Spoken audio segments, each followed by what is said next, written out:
So a few months ago, a man was arrested by the name of John Mack for inappropriate conduct with minors. Okay. I can't say the exact words because YouTube will restrict it. And I had not seen this article before. Wait a minute. Yeah, I hadn't seen this article. I hadn't heard anything about this case at all. They're shadow banning the truth, guys.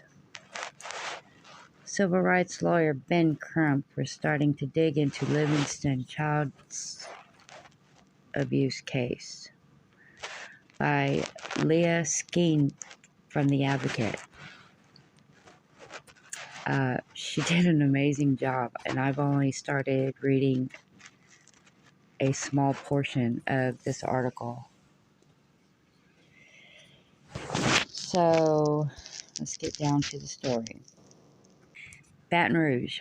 Nationally recognized civil rights attorney Ben Crump made an appearance Monday in Baton Rouge where he pledged to finally get justice for two black teenagers who made repeated abuse allegations to child services investigators and law enforcement dating back to 2014.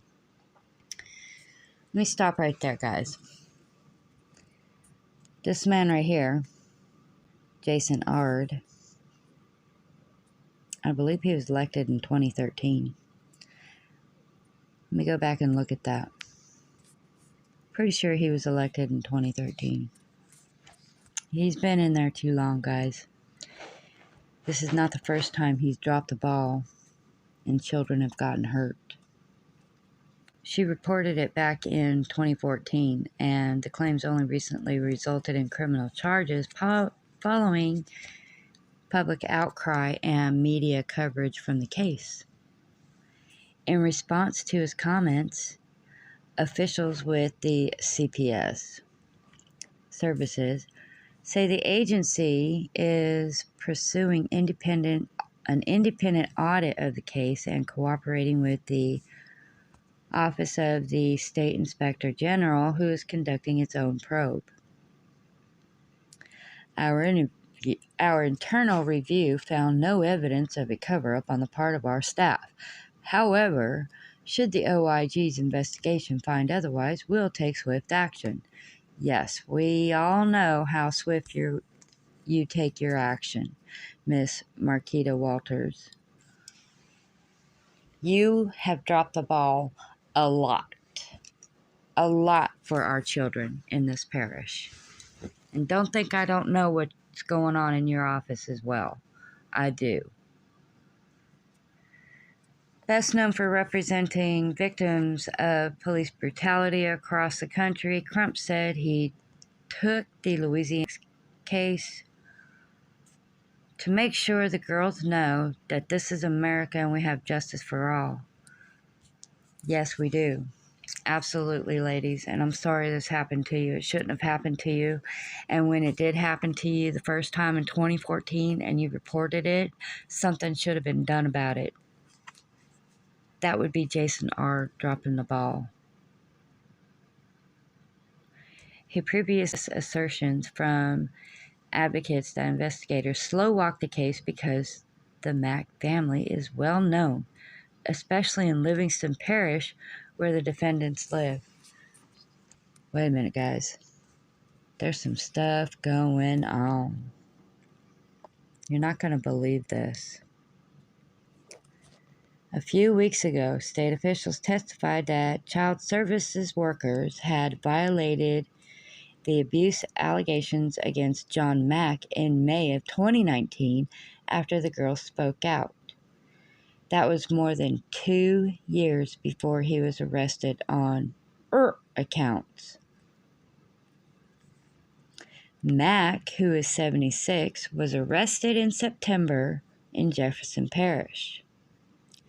He was arrested again weeks later in Livingston Parish, where he remains in bail without bond on first-degree and battery counts. Oops, wrong word. During the Monday press conference hosted by Crump and the Baton Rouge NAACP, the attorney addressed two themes that recently have come to the forefront of discussions about the case: race and politics. And y'all are not going to believe what this article is reporting. Mack is white and his accusers are black. Both criminal cases involved underage victims, according to law enforcement. The Livingston Parish District Attorney recently recused himself, citing the politically sensitive nature of the case. Because Mack has two nephews who hold public office: State Rep Sherman Mack and his brother, Livingston Parish Councilman Shane Mack. The brothers, however, describe a very distant relationship with their uncle, and they hope justice prevails in the case. There is the appearance of impropriety right here. Guys, this is why no one wants to have accountability and transparency in this parish. This is why they voted no cameras in the courthouse, which also houses the sheriff's department and the district attorney's office, clerk of court, and other offices. Not just court rooms. Crump said his team plans to find out how the state failed to protect the children for years. He announced his involvement in the case last week, adding these victims to a long list of clients that include the families of George Floyd, Ahmaud Arbery, Breonna Taylor, and others. This was at best gross negligence and at worst willful neglect, Crump said. We're starting to dig. We will make sure every I is dotted and every T is crossed. Everybody who had an obligation to protect these young girls will be held accountable. Thank you, Mr. Crump. Thank you. Specifically referenced allegations of parties' claims that DCF officials also recently testified about in court. One of the victims wrote in statements provided to DCFS, CPS, earlier this year that Mack molested her and her sister between the ages of 6 and 13. He forced the girls to perform various blank acts on him and others, and sometimes collected money from other men, she wrote. Mack told the girls everything was a game and threatened their lives for telling anyone about the game, the victim said. Oh, honey, I'm really sorry that he put you guys through this. This is awful. Her oldest sister made similar allegations during a 2014 forensic interview describing a game of according to an August email written by a staff member of the Child Advocacy Center in Hammond. Time Mack was finally arrested, one of the victims was threatening suicide if she was forced to have contact with him again, Mr. Porter said, or Porter. Despite wanting to escape him, Porter said the girls were afraid Mr. Mack was too big to be touched, and therefore felt authorities would brush aside her allegations. Well, it's all about to come to a head, honey.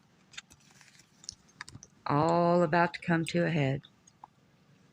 Criminal investigation was launched in 2019, but stalled for lack of evidence after Mack initially denied the allegations.